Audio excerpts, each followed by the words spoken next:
Welcome to my channel Raj news Hindi. Latest update के लिए like और सब्सक्राइब दोनों कर दीजिए। Thank you guys.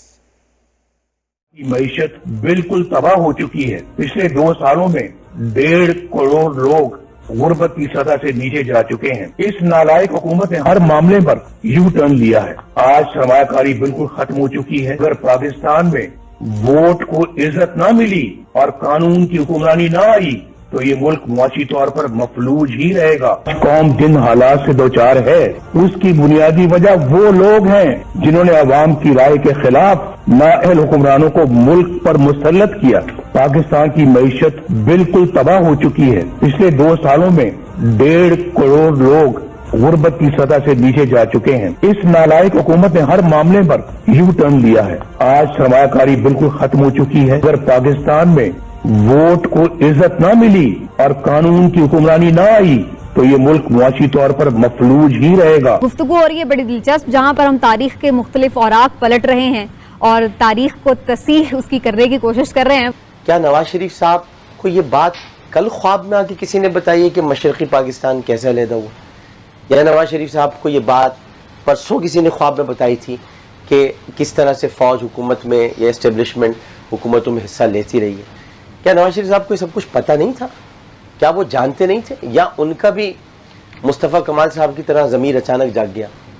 देखिए, इसमें बहुत बड़ी पेचीदगियाँ हैं उनकी गुफ्तगू में। जब मुल्क की मफाद की बात होती है और आप जिंदल को बुलाते हैं, जुंदल कह लें या जिंदल कह लें, या आप मोदी को बुला लेते हैं अपने घर में, या आप उसके बाद और बहुत सारे काम करते हैं, रमज़ान शुगर मिल्स में आप भारत से आए हुए लोगों को रखते हैं, और इन बातों पर अगर फ़ौज एतराज़ करती है तो आप कहते हैं नहीं, हमारी तो सरहद एक ही है, वहाँ भी आलू गोश्त बनता है, यहाँ भी आलू गोश्त बनता है, वहाँ भी पुलाव बनता है, यहाँ भी पुलाव बनता है, वहाँ भी वही खाने बनते हैं जो यहाँ खाने बनते हैं।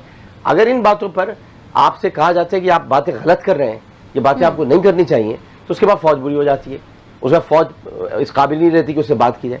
ये दोगलापन, ये दोगली सियासत मियाँ साहब का किरदार रहा है, और मियाँ साहब को ये बात समझना चाहिए कि अब लोग ये बातें सब जान चुके हैं। अब ये कोई नई और पुरानी बातें, और जहाँ तक आप ये बातें कर रही हैं कि ये सारे सच बहुत अच्छे लगते, सच खुदा की कसम बहुत अच्छे लगते हैं, अगर ये झूठ बोलकर अदालत से लंदन न जाते, ये सारे सच अच्छे लगते हैं। तो आदमी हालिया इतना बड़ा झूठा निकला हो, इतना बड़ा झूठा हाल ही में निकला हो कि जो प्लेटलेट्स की कमी और बड़े इजाफा और बढ़ोतरी और मंदी और पता नहीं क्या, उसके बाद वो बाहर चला जाए और फिर वहां से बैठकर खिताब कर रहा हो, जो हाल ही में, यानी जिसको कहना चाहिए कि माजी करीब में जो इतना बड़ा काजिब और झूठा निकला हो, उसकी किसी बात आपको नहीं लगता कि ये कुछ सच के साथ ईमान लाने को क्यों? तो आपको लग रहा है ये कोई लायामल बन पाएगा या हर कोई अपनी अपनी हांकेगा? देखिए समीना, अगर तो आज की एपीसी है ना जो, उसका आपने देखना है, जब तक इलामिया नहीं आता तो ये सब एक क्या सराइयाँ है कि क्या होगा, लेकिन जब इलामिया आ जाएगा तो फिर ये देखना पड़ेगा कि उस इलामिये में क्या है। तो मैं तो खुद ज़ाती तौर पे समझता हूँ कि मुझे नहीं लगता कि आज के इस इलामिये में कोई बड़ा ब्रेक थ्रू हो। अच्छा। अगर बड़ा ब्रेक थ्रू हुआ तो मैं समझता हूँ कि ये आज की एपीसी सिर्फ आज की नहीं, मुल्क की 72 साल तारीख की सबसे बड़ी एपीसी होगी। और वाकई एक ऐसी मूवमेंट बन सकती है जिसको रोकना फिर शायद किसी के बस में ना हो। लेकिन सुन लें, अंदर से होगी या सड़कों पर होगी मामला? शुरू तो अंदर से होगी तो फिर ही सड़कों पे आएगी ना। देखना ये है कि क्या ये इसके लिए तैयार हैं। मुझे नहीं लगता कि ये इसके लिए तैयार है। अब नवाज शरीफ साहब को, मुझे मियाँ शरीफ अल्लाह जन्नत नसीब करे, उन्होंने वाकया सुनाया है, जब नवाज शरीफ साहब को ज़िया-उल हक ने पंजाब में फिनांस मिनिस्टर बनाया तो इन्होंने मिठाई बांटी। जनरल साहब ने लगता है हम पे नजर करम करनी शुरू कर दी है। मियाँ शरीफ साहब के अल्फाज मेरे नहीं, मेरे नहीं भाजी, मेरी हड्डी मार नहीं जाएगी कि मेरे ते पर्चा करा दियो तुसी। आजकल हुकूमत है ताड़ी, इमरान खान बहुत ज्यादा आजकल सब अच्छा भट्टी साहब, हम सारी बात पीछे से ही शुरू करते हैं।